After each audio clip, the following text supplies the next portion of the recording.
नमस्कार मित्रांनो, सर्वात पहिले आज आपण बोलणार आहोत पीएम स्वनिधी याच्याबद्दल. पीएम स्वनिधीचं जे लोन आहे त्याच्याबद्दल. याच्यामध्ये दिव्यांग असेल किंवा दिव्यांग बांधवाच्या घरातील कोणीही व्यक्ती असेल त्यांना हे लोन घेता येतं. मग ते दिव्यांगांनाही घेता येतं आणि दिव्यांगाच्या भावाला, बहिणीला, वडिलांना, आईला कोणालाही घेता येतं मित्रांनो. त्यामुळे हा व्हिडिओ तुम्ही शेवटपर्यंत बघा, तुम्हाला नक्कीच पूर्ण माहिती याच्यामध्ये मी डिटेल्समध्ये दिल्या जाईल. तर सर्वात पहिले मी मोहन मुंडे प्रहार युट्यूब चॅनलमध्ये सर्वांचं स्वागत करतो. मित्रांनो, आपण जर नवीन असाल तर माझ्या युट्यूब चॅनलला एक सबस्क्राईब नक्की करा. आणि आपल्याला जर हा व्हिडिओ आवडला तर आपण हा व्हिडिओ जास्तीत जास्त दिव्यांग बांधव असतील, त्यानंतर दिव्यांग बांधवांचे कोणी बी रिलेटिव्ह असतील किंवा तुमचे कोणी रिलेटिव्ह असतील, दिव्यांगाची इथे अट अशी कंपल्सरी नाही, कोणीही हा पीएम स्वनिधीचा जो लाभ आहे तो घेऊ शकतो. आणि त्याची तारीख खूप जवळ आलेली आहे. त्यामुळे आपल्याला लवकरात लवकर डॉक्युमेंट्स घेऊन ही योजनेसाठी आपण ऑनलाईन आपलं ऍप्लिकेशन करू शकता. तर चला मित्रांनो, याची आपण आता सुरुवात करूया की याचे लागणारे डॉक्युमेंट्स कोणते आहेत आणि याच्यासाठी कोण कोण व्यक्ती पात्र आहेत आणि कोण अपात्र आहे. आपण याच्यासाठी आता थोडीशी चर्चा करून याच्या संदर्भात आपण शेवटला डॉक्युमेंट सांगूया. तर मित्रांनो, याच्यासाठी जे छोटे मोठे उद्योजक आहेत, उदाहरणार्थ एखाद्या व्यक्तीला व्यवसाय करायचा असेल, जसं की कोणी पान शॉप चालवतोय, कोणी भाजीपाल्याचा गाडा चालवतोय, कोणी वडापावचा गाडा चालवतोय, कोणाला नवीन काही व्यवसाय करायचा असेल, हे त्यांच्यासाठी पीएम स्वनिधी योजना आहे. आणि या योजनेमध्ये जे अपात्र लाभार्थी, पात्र लाभार्थी आणि अपात्र लाभार्थी, आपण कोण अपात्र होईल आणि कोण लाभार्थी होईल हे सुद्धा आपण बोलणार आहोत. ज्या व्यक्तीने याच्या अगोदर पंतप्रधान पीएम स्व योजनेमधील लाभ घेतला असेल, त्यांनी जर याचे पूर्ण पैसे भरले असेल, उदाहरणार्थ आमच्या काही मित्रांनी, दिव्यांग बांधवांनी 10,000 रुपये घेतले होते आणि ते 10,000 रुपये त्यांनी भरले सुद्धा, तर आज त्यांना 50,000 रुपये सध्या मिळत आहेत.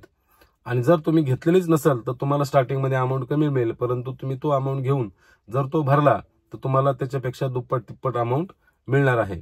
मग आता याला लागणारे डॉक्युमेंट्स कोणते आहेत आपण त्याच्याबद्दल बोलूया मित्रांनो.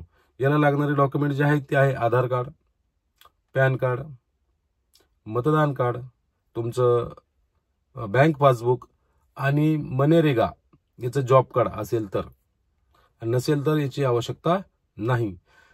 आता मी तुम्हाला याची साईट सुद्धा सांगणार आहे की आपण ऑनलाईन कुठे जाऊन करायचं आहे. ऑनलाईन करण्यासाठी आपल्याला कोणत्या साईटवर जायचंय आणि कोणते कोणते डॉक्युमेंट्स अपलोड करायचे ते तर मी तुम्हाला आता सांगितलंच, परंतु तुम्ही त्या साईटवर जाऊन पटापट ऑनलाईन करा, जेणेकरून तुम्हाला तुमच्या येणाऱ्या तारखेपर्यंत तुम्हाला त्याचा लाभ मिळेल. मग आता याची येणारी तारीख लास्ट कोणती हे सुद्धा तुम्हाला माहित करून घ्यायचं असेल तर मित्रांनो, तुम्हाला मी याची तारीख सुद्धा सांगतो. त्या अगोदर जर आपल्याला याचा लाभ घ्यायचाच असेल तर आपले डॉक्युमेंट्स एकदा आधार केवायसी करून घेणं कंपल्सरी आहे. तुम्ही म्हणत असाल की आम्ही फॉर्म तर भरला पण आमचे लाभ मिळत नाही. याच्यासाठी आपला आधार केवायसी करून घेणं अनिवार्य आहे. आणि जर तुम्ही दिव्यांग असाल तर तुमचं यूडीआयडी केवायसी करून घेणं अनिवार्य आहे. मग आधार केवायसी तुम्ही आधार सेंटरला करू शकता, परंतु यूडीआयडीची जी केवायसी आहे ती यूडीआयडी केवायसी आपण कुठल्याही मोबाईलवर पण करू शकता तुमच्या स्वतःच्या. मग मोबाईलवर करायचं असेल तर काय करावं लागेल, फक्त मोबाईलवर गुगलवर जायचंय. गुगलवर गेल्यानंतर यूडीआयडी टाकायचंय. तिथे तुम्हाला यूडीआयडी लॉग इन येईल. यूडीआयडी लॉग इन केलं की पूर्ण खाली तुम्हाला त्याच्यामध्ये बरेचसे काही कॉलम ओपन होतील. त्याच्यामध्येच चेक करा की त्याच्यामध्ये एक ऑप्शन असेल यूडीआयडी केवायसी. यूडीआयडी केवायसीला तुम्ही ओपन केलं की त्याच्यामध्ये तुमचा आधार नंबर टाकायचा आहे आणि खाली कॅप्चा टाकायचा. म्हणजे त्याचं ते दिलेलं सेम बघून ते टाका की कसं, उदाहरणार्थ 5 आणि 3 किती, 10 आणि 5 किती, हे येणार, त्याचं बेरीज करायची आणि ते टाकायचं. ते टाकल्यानंतर तुम्हाला नुसतं तुम्ही टच केलं की तुम्हाला ओटीपी येणार आणि तुमचं व्हेरीफाय होऊन जाणार.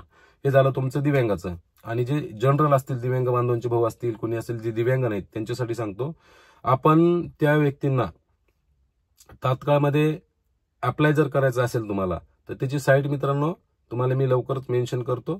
त्या साईटवर आपण जायचं आहे आणि त्या साईटवर गेल्यानंतर आपल्याला लवकरात लवकर 17 तारखेपर्यंत फॉर्म भरून घ्यायचा आहे. मग तुम्ही 17 तारखेच्या जर समजा नंतर फॉर्म भरला तर तुम्हाला अपात्रमध्येच तुम्ही पात्र होणार नाही.